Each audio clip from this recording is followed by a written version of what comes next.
توضيحه. اي تفضل يا اخت علياء. اتحدى اي شخص يستطيع ان يثبت لا تحدى الكلام ابن تيميه موجود. مو دور علياء ممكن اقراهن لو شفت انت. نعم. ابيات شعر لعلياء. لا خاف تزعل خطي. لا هي بعد تعرف انت تقولها من باب المزح القضيه، صح ولا لا؟ لا اسفه استاذ ابو كريم، انا ما اقدر. لا تفضل يا اخت علياء. أنا كنت طرحت عليكم قبل فترة إنه ليش أنتم تقولون إنه أنتم كثير متمسكين بآراء المعصومين وآراء الأئمة. سلام الله عليك. أنا وجدت في نهج البلاغة ذكر لمدح الصحابة. سؤالي لك يا حاج وعد اللي سألته أول ما بدأ البرنامج، بس ما حد أعطاني مجال. نعم. دع الآن كتبكم نجي لها بعد شوي. كتبنا إحنا مثلاً أنتوا تستشكلون علينا مثلا برواية صلح الحديبية. نعم. وموقف عمر رضي الله عنه فيها. وتعتبرونها شيء واقع، أو في رزية الخميس تعتبرونها شيء واقع.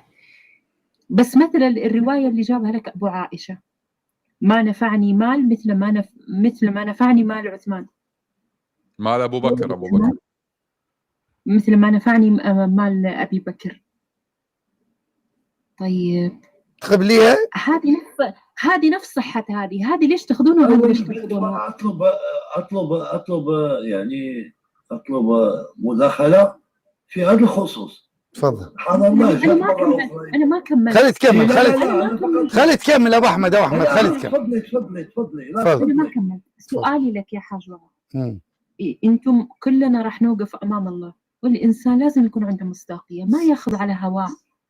أنا ما أخذ على هواي، وأنت المفترض ما يأخذ على هواك. لا يجرمنكم شنآن قوم إلى آخر الآية. الروايات اللي فيها ذكر صريح لأن النبي كان يحب الصحابة ما فيها أي جدال، وصحتها نفس صحة هذه، نفس السند، نفس يعني نفس درجتها في عالم الأحاديث وفي عالم الرواية والسند. ليش هذه ما تقبلونها وهذه تقبلونها؟ لأنه هذه فيها مدح وهذه فيها ذم.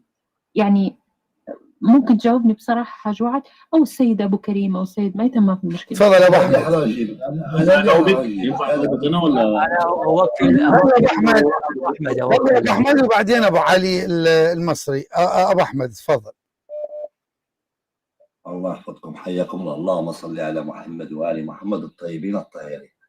هو كان الكلام حول أن يعني أبا بكر بذل كل ماله حول يعني من أجل الرسالة ومن أجل النبي صلى الله عليه وسلم. وكذلك كان السؤال مطروح في أننا كيف نغالي في الإمام علي عليه السلام، وأنه يعني نرفعه فوق جميع الصحابة. الله سبحانه وتعالى هو الذي رفعه. أنا عندي روايتين. الأولى في مسند أحمد بن حنبل بتحقيق شعيب الأرناؤوط، الجزء 41 الصفحة 356 رقم الحديث 24864. حدثنا علي بن إسحاق أخبرنا عبد الله قال أخبرنا مجالد عن الشعبي عن مسروق عن عائشة قالت كان النبي صلى الله عليه وآله إذا ذكر خديجة عليها السلام أثنى عليها فأحسن الثناء.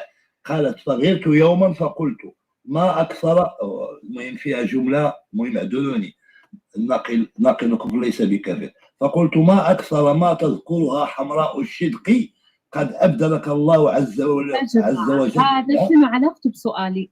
شفتوا كيف انكم مستحيل تجاوبون بشكل واضح؟ استدل ليش تقاطعين؟ ليش تقاطعين؟ لانه اول ليش تقاطعين؟ ليش تقاطعين؟ انت انت سمعتي التكمله، سرقت سؤالي. انا سؤالي سرقت سؤالك؟ سرقت سؤالي. وانت الان تصادرين جوابي. انت صادرت رايي وصادرت سؤالي. انا كيف صادر؟ عندما أكمل شوف اسمعي أختنا الكريمة. أنا إذا ما كان كلامي في صميم الموضوع مع احترامي لك يا أستاذ احترمي يا خد علياء الأخ اللي يكمل، وإحنا هو طاش وقتك وسكت رجاء. أنا شوف اسمعي استدلال الأخير. راح لأم المؤمنين. اي لا، لا لا، لا لا ما له علاج، لا دي يروح السيد الخديجه مو لها خديجه. لا هو في نهاية إذا كان كلامه جوابي أنا سأعتزل الحوار، إذا كان جوابي ليس في صميم أحسن، الموضوع خلينا ننتظر. أتكلم منفعلا. إذا ما كان كلامه في الأموال ونفع المال راح أطرد عبده من البيت أمامكم. الله اكبر. هذا مو سؤالي. تفضل عبدي. لا انا هذا عندي سؤالك عن المال يا حجيه يا علياء. ما نفعني مال، راح نقول لك ليش ما نقبل. لا لا هي سؤالها حجينا لماذا تقبلون روايات المثالب ولا تقبلون روايات المناصب؟ أعرف لا أنا أعرف أبو علي لماذا نكذب رواية أبي عائشة عندما قال ما نفعني مال إلا مال أبي بكر. الآن أبو أحمد يريد يجيب. لا سؤالي كمان مختلف له كماله. ليش؟ لا ذكرتي أبي بكر، ذكرتي أبي بكر، شوف والله ذكرتي أبي بكر وذكرتي الإمام علي. الآن مداخل الآن اسمعيني. لا ما أنت ما تصادر رأيي، ما تصادر سؤالي. أنا قلت لا تسمع لأنك أرجع أقول سؤالي. طيب اكتبي لي الجواب على ورقة. لا ما ليش على ورقة، ما محتاجة. إيه اكتبي لي على ورقة. علياء ليش تخليني سمعي؟ هو بعد له نصف دقيقة ويكمل. ده صبري شوية، صبري يكمل وتفضلي قولي انت ما جاوبت وعيد السؤال. قل لي كلامك فاضي. كلام كله فاضي. كله احنا منتظرين كلامه فاضي ولا مليان. تفضل ابو احمد. والله اللهم صل. فقلت ما عائشة قالت فقلت ما أكثر ما تذكرها حمراء الشدق قد أبدلك الله عز وجل بها خيرا منها. قال ما أبدلني الله عز وجل خيرا منها، قد آمنت بي إذ كفر بالناس، وصدقتني إذ كذب بالناس، وواستني بمالها. الله أكبر. إذ حرمني الناس، الله أكبر. الله عز وجل ولدها، إذ حرمني أولادها. فوق يعني الناس لا لحظة أبو أحمد لحظة. يعني حرمني الناس أبو أحمد، بس ركز لي على هاي الكلمة لحظة.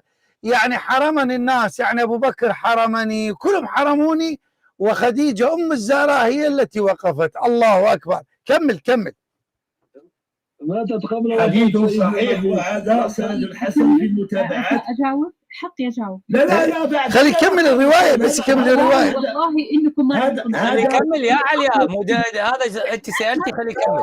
يا أختنا علياء هذا الجواب من شقه الأول، أكو الشق الثاني. عندي الجواب من شقين. مو مشكلة في قضية علياء. يا علياء أرجوك خلي يكمل أرجوك، بس يكمل الرواية. ايش فيك انت؟ خليني أكمل. يلا تفضل. ليش انتم مسعوجين من المتشابهين؟ بعدين إلك الوقت كما تريدين، بس هو متشابه. انا اخذ لك ثارك، بس خل تقدم مداخلات عمي عبد ماشي. اي انا راح انقل انا روايه خطيره حول ما قدمه الامام علي عليه السلام، وكيف هو مهمته ووظيفته من الله سبحانه وتعالى. جاء في شرح مشكل الآثار للطحاوي جزء 10 صفحة 131 بتحقيق شعيب الأرناؤوط. رقم الحديث 4053. حدثنا فاز بن سليمان قال حدثنا محمد بن سعيد بن الأصبهاني قال حدثنا شريك بن عبد الله النخعي عن منصور بن المعتمر عن ربيع بن حراش عن علي عليه السلام مني قال سمعت رسول الله صلى الله عليه وآله لما افتتح مكة وأتاه الناس من قريش فقالوا يا محمد إنا حلفاؤك وقومك، وإنه لقد لحق بنا أبناؤنا وأرقاؤنا وليس بهم رغبة في الإسلام، وإنما فروا من العمل فارددهم علينا. فشاور أبا بكر في أمرهم فقال صدقوا يا رسول الله، فتغير وجهه فقال يا عمر ما ترى؟ فقال مثل قول أبي بكر. الله أكبر. فقال رسول الله صلى الله عليه وآله من عندي يا معشر قريش لا يبعثن الله عز وجل عليكم كل يشاور ابو رجلا بكر. نعم، منكم. كان يشاور ابو بكر اول شخص. لحظه يا استاذ، لحظه خلي يكمل. خلف يا اليزيدي، خلي اسكت يا يزيدي، اسكت. تفضل. اسكت يا يزيدي، تفضل اسكت. تفضل ابو احمد. ما يخالف. شاور فتغير وجه النبي، قال صدقوا يا رسول الله، المشركين صدقوا، سبحان الله. فتغير وجهه فقال يا عمر ما ترى؟ فقال مثل قول عمر، بالرغم من ان عمر راى ان وجه النبي تغير بقول ابي بكر، قال نفس الكلام، سبحان الله. فقال رسول الله يا معشر قريش لا يبعثن الله عز وجل عليكم رجلا منكم امتحن الله عز وجل قلبه للإيمان. لا حول ولا قوة إلا بالله العلي. والله هذه الرواية مدمركم، والله هذه الرواية مدمركم، هذا الحديث مدمركم. هاي وظيفة الإمام علي عليه السلام، هذا ما سيفعله الإمام علي عليه السلام، هذا هو دوره في الإسلام ككل، أنه مبعوث من الله سبحانه وتعالى. لا يبعثن، أعيد كل ما تقطعني أعيد، لا يبعثن الله فيكم رجلا امتحن الله، رجلا منكم امتحن الله عز وجل قلبه بالإيمان يضرب رقابكم على الدين. هذا ما يبغوا يسمعوها. فقال أبو بكر أنا هو يا رسول الله؟ فقال لا. قال عمر أنا هو يا رسول الله؟ قال لا، ولكن خاصف الله أكبر. اللهم صل على محمد وعلى ولا أعيدها مولانا أبو يوسف، ولكن خاصف النعل في المسجد علي سلام الله. قال وكان قد ألقى إلى علي نعله يخصفها. اللهم صل. هذه مداخلتي هذا، ومشكور مولانا. شكرا. الآن تفضل عليا، لا أحد يقاطع الآن، لا أحد يقاطع أرجوكم. الآن ما راح أقاطع، أنا ما راح أتكلم. اولا ناديتني ابو يوسف. لا الآن دور علياء، وأرحب بالأخ حسام والأستاذ حسين الباز وكل الأخوة والأخوات. تفضل. اولا قول رسول الله صلى الله عليه وسلم. تنزلني وتقول لي برحب. والله ما نزلتك، اقسم بالله العظيم ما نزلتك. انا نزلت. يا الله، انت ليش تظلمني دائما؟ والله ما نزلتك يا انا نزلت لين قال انا ادعس عليكم، انا نزلت.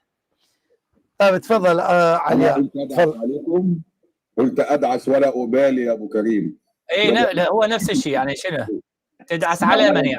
حسام والله العلي العظيم انا ما افهم يا حسام اترك هاي، 100 مرة اقول لك اترك هاي يا اخي. احنا ناخذ خلي ما دعس ولا عيب.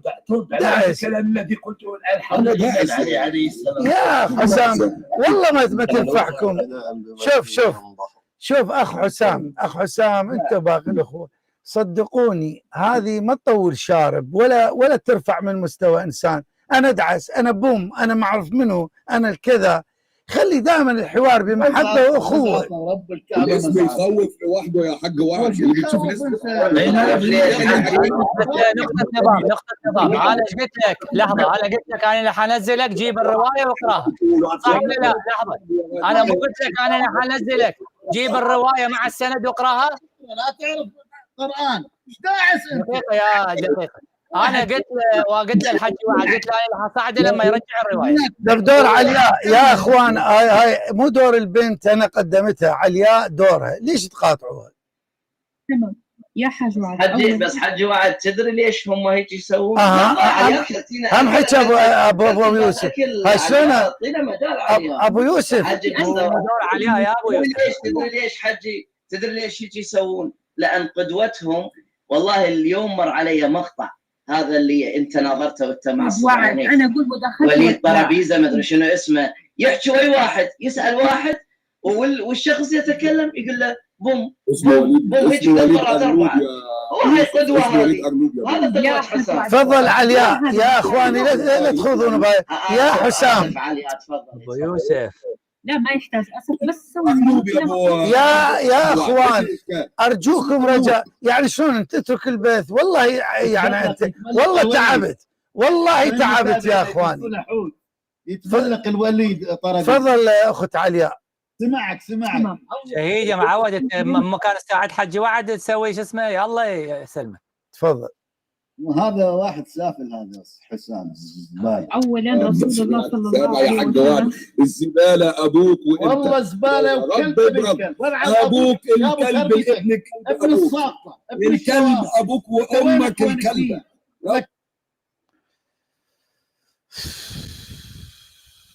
لا حول ولا قوة إلا بالله العلي العظيم. سوتك بيسو إلى الله المشتكى يا رب العالمين. السلام عليكم ورحمة الله. عليكم السلام ورحمة الله. تفضل أخت علياء، تفضل تفضل. لا حول ولا قوة إلا بالله العلي العظيم. نزلت أستاذنا، نزلت أستاذنا، نزلت عندما سمعت هذا الكلام نزلت. حج وعد السلام عليكم. عليكم السلام. طيب وين الشيخ عمار الشويلي؟ يقول لي إنه على الخط. نعم.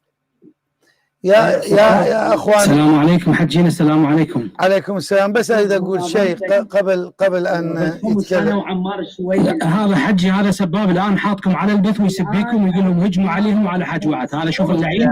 شيخ عمار مو مشكله، شيخ عمار احنا موجودين هنا. يسبيكم ويستهزئ بكم وبالشكل. لا احترم نفسك يا هذا الباز. عمار الشويلي يخاف من عندك يا الفقمه.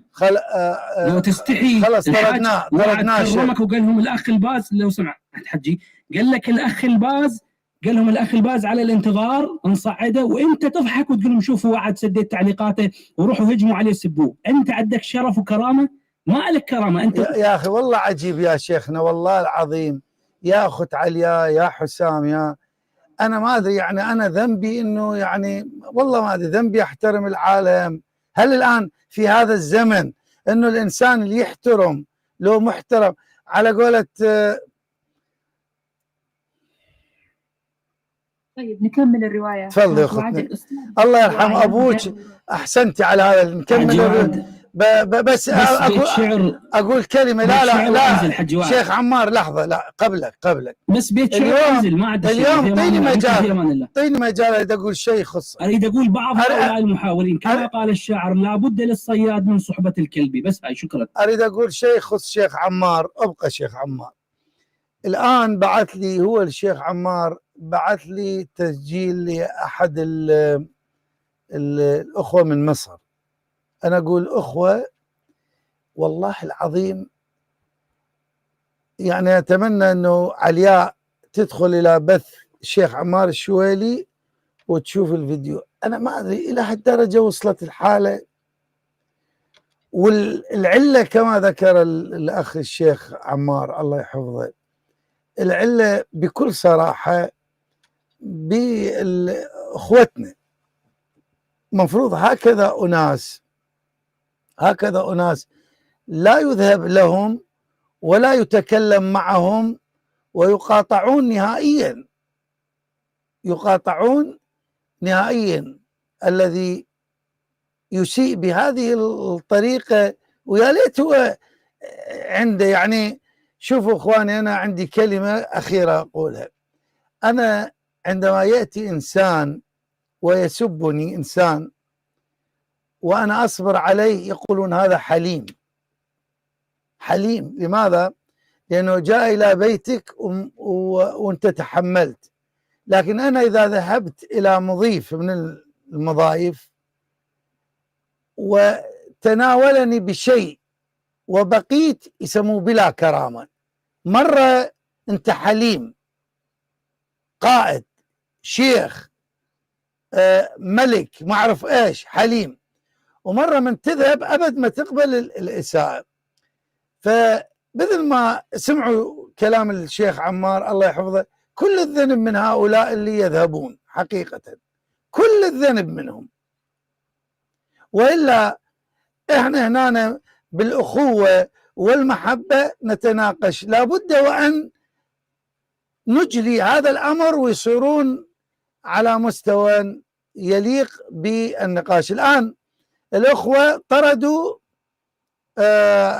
شهيد، طردوه. ليش؟ لأنه حسام غلط عليه وهو غلط على حسام، أو هو غلط على حسام، اثنينهم طردناهم. احنا ما عندنا محاباة، مع العلم من أعز الناس اللي طردناه من البث، وأي واحد يسيء للبث سيطرد.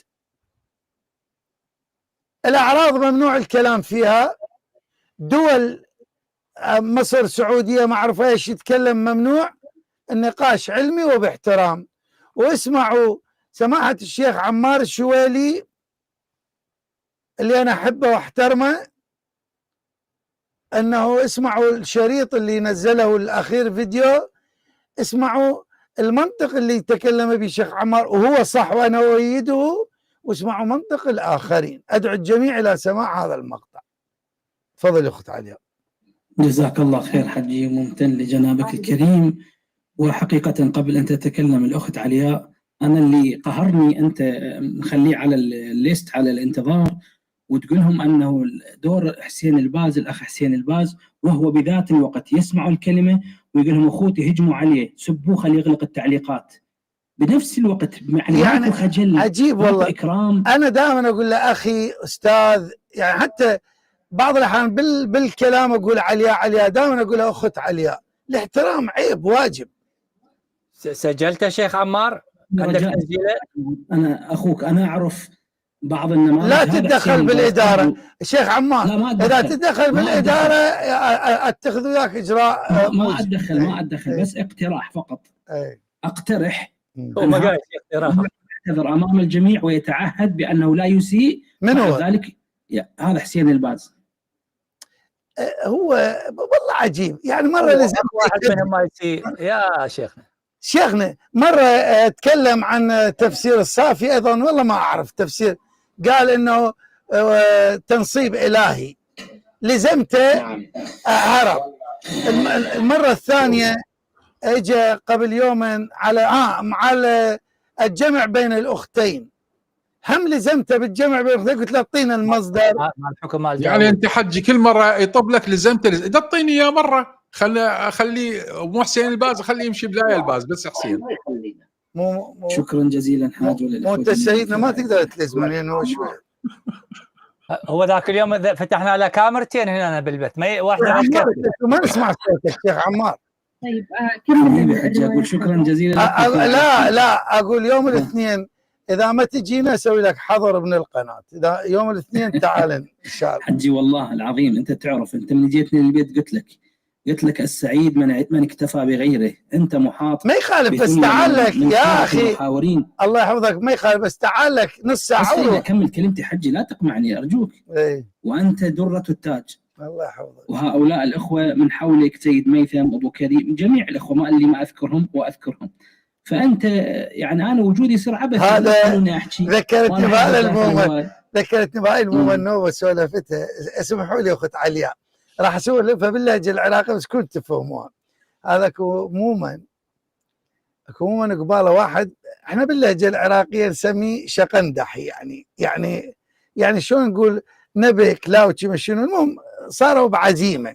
فالمؤمن قاعد وهذا الشقندح قباله، فلين مؤمن وكذا جابوا الدجاجه والمدري شنو، قربوها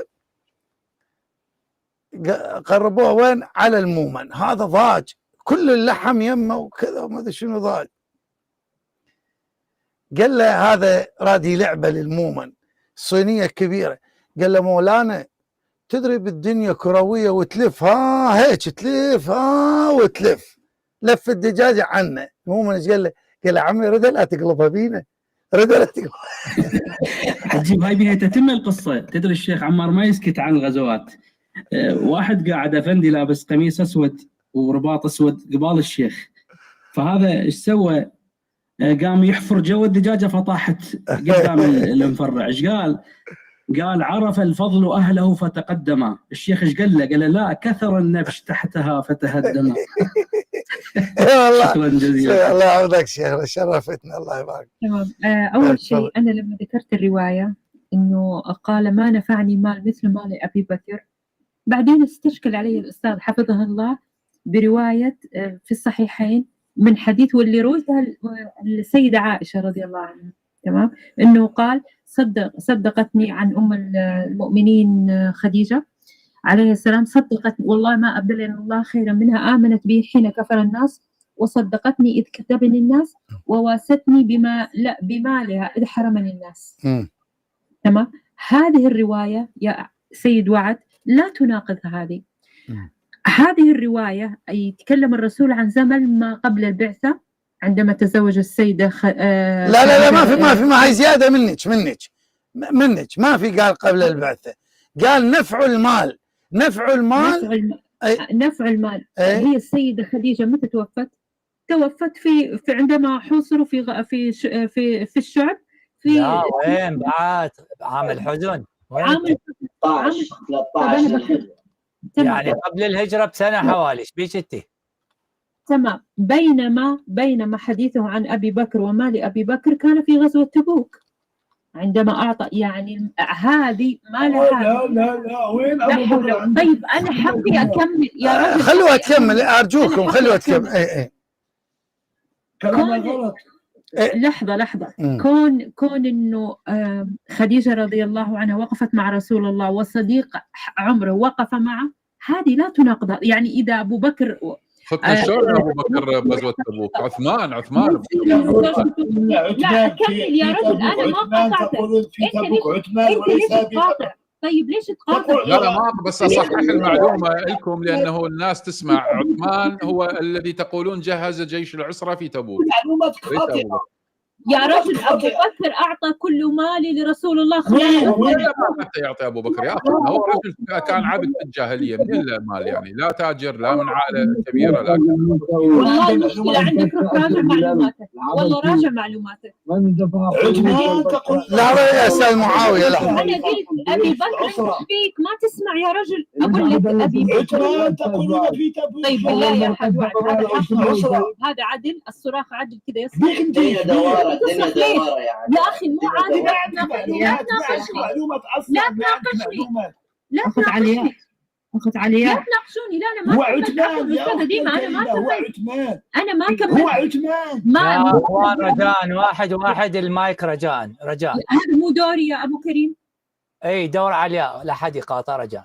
سؤالي لك يا أبو كريم، الرواية تقول أن طيب أعطيني رواية أن أبو بكر جاء الله العظيم. أبو أحمد خلي تكمل ورد عليه. سجل نقطة، سجل. لا أنا ما أعرف حتى لهجتك يا رجل، والله نص كلامك مو فاهم. تفضلي عليها، يلا تفضلي. تعال نفهم كلامك، تعال ما تفهم كلامك. طيب خلاص لا تناقشني، مو مجبر يا أبو كريم. الروايات السنية، أكلمك عن الروايات أنا كمعلومة. عندما أحشوكم عبدو أبو أحمد هو حشرتك شنو هالكلام يا رجل؟ متى مو مشكلة، خلي تتكلم الأخت، خليها كملي دقيقة وكملي روايتك. تفضلي. أنا كلامي لا يناقض بعضه. قلت إذا كانت السيدة خديجة رضوان الله عليها ساندت الرسول حسب كلامي بمالها حين حرمه الناس، ما يناقض حديث إنه ما نفعني مال كمال أبي بكر. هذه لا تناقض هذه. أعطوني وجه المناقضة في الحديثين، أعطوني إن الحديث هذا يناقض على الحديث. كريم أنا ما أخذت مداخلة، جاوب. إيه بس خلي إذا أبو أحمد، إذا هو أبو أحمد اللي صاحب الرواية، أبو أحمد عندك رد؟ أنا أريد أن تعطيني أين تقول لك أين الإشكال إذا هي خديجة وأبو بكر اثنينهم بالمال ساعدوا، شنو المشكلة؟ هذه روايتها ما تخصنا، أنا ما تلزمني بما موجود في كتبها، أنا الذي ألزمها فيما تعطيني أن أبا بكر. طيب معناتك يا أستاذ المحترم ما فهمت سؤالي. أنا كان سؤال. إيه فهو علياء سؤالك الأول، أنا فهم سؤالك الأول لماذا تأخذون فقط بالفضائل وما تأخذون بالمثالب؟ مو هذا سؤالك؟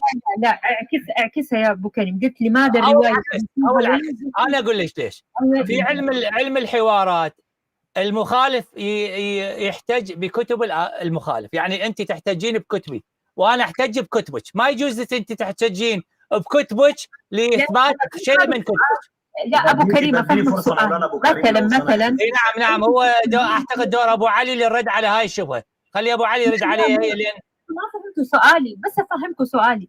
مثلا رزية الخميس، مثلا رزية الخميس، رواية صلح الحديبية، روايات عندنا أنتم تشكلون علينا فيها. لما أعطيكم رواية ثانية فيها مدح نفس الصحابي تقولوا لك لا هذه كتبك لا تلزم، ما أنت أخذت في الرواية. أبو علي راح يجاوب. أبو علي أنا أبو علي أنا عندي أبو يوسف حجي واحد قال لأبو علي أنت ورا أبو علي. إذا عندك مداخلة قصيرة تفضل أبو يوسف. إيه قبل شوفي يا علياء. أبو بكر الرواية التي ذكرتموها ونسبتم للسان النبي صلى الله عليه وآله وسلم كلاما يقول إن أمن الناس علي بصحبته، صحبته يعني إسلامه، لأن الصحبة عندكم من أسلم وآمن بالنبي من المسلمين، وماله هو أبو بكر. هذه الرواية تخالف القرآن، لأن الله سبحانه وتعالى يقول لا تمنوا علي إسلامكم بل الله يمن عليكم، والله هو الذي يقول من جاهد فليجاهد لنفسه بأمواله، الذين جاهدوا بأموالهم وأنفسهم. في آية أخرى يقول من جاهد فلنفسه. فهذه الرواية مال أبو بكر باطلة لأنها مخالفة لصريح القرآن. أما أمنا خديجة عليها السلام فلم يذكر لها التاريخ ولا السيرة ولا السنة كلمة واحدة فيها من أو أذى أو بل إلا النصرة والمدح من رسول الله. فكلام رسول الله المنقول على لسانه والعياذ بالله يخالف القرآن وهو باطل. آسف للإطالة. تفضل. تفضل أبو علي كمل. يزيد فضلك. طيب أستاذ علياء، سمعت سؤالك ووعيت سؤالك جيدا، أرجو عدم المقاطعة لأن في الأمر تأصيل وتفصيل. الأستاذ علياء تقول لماذا يا شيعة، ومن حقها أن تسأل، إذا تكلمتم بمثلبة مذكورة عند السنة فجئناكم، أي نحن السنة تقصد، بمنقبة لنفس الشخص أخذتم المثلبة ورفضتم المنقبة. طيب نقسم الأمر إلى 3 أقسام في العموم، ومن ثم نخصص بمثال على رواية معينة.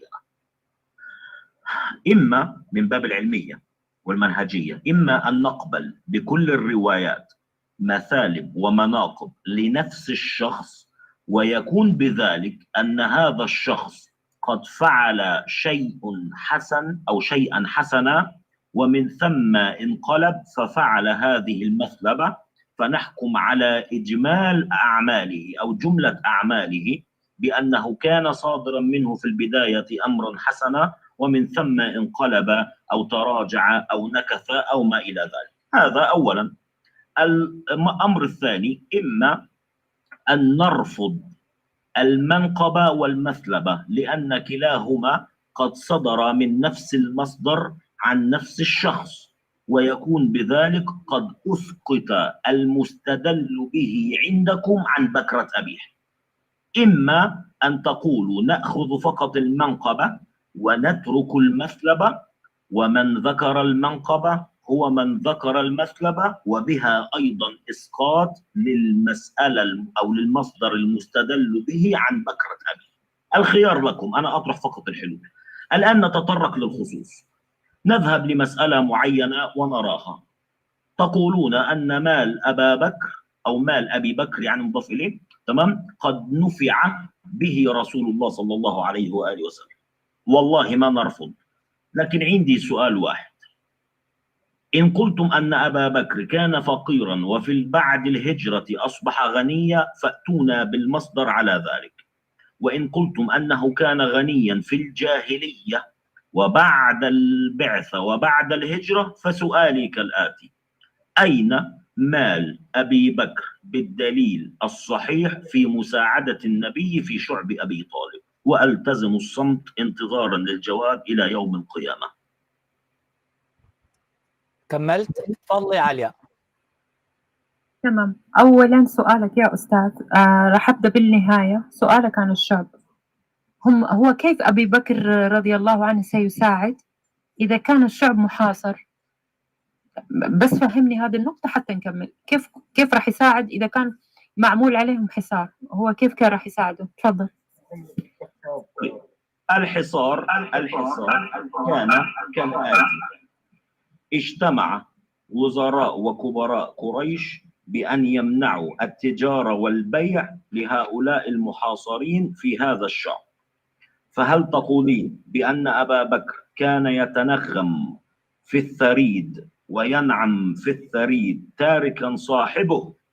ذهب أبو بكر والنبي، عاد أبو بكر والنبي، أكل أبو بكر والنبي، نام أبو بكر والنبي، خرج أبو بكر والنبي. النوم هنا حتى لا يتصيد متصيد، أقصد اللي هو إيه، الذهاب في سبات عميق يعني، تمام. كل شيء أبو بكر والنبي. فهل ترك أبو بكر النبي ولم يحاول محاولة واحدة باءت بالفشل، وذكرتموها أنه أخذ المال والحبوب والشعير فأوقفوه المشركون وقالوا له لن تمر من هنا يا أبا قحافة يا ابن أبي قحافة. تمام فهمت. يعني اعطونا أي محاولة ولو حتى باءت بالفشل.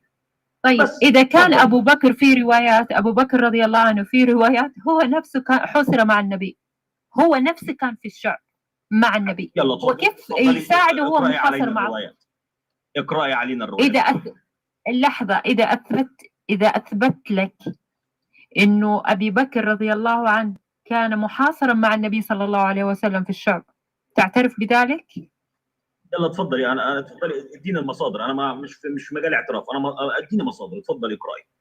طيب المصادر اللي عندي تقول انه ابو بكر رضي الله عنه، راح اجيب لك مجموعه الناس اللي ذكروا انهم كانوا محاصرين في الشعب في روايه او من كتاب، يرضيك ذلك؟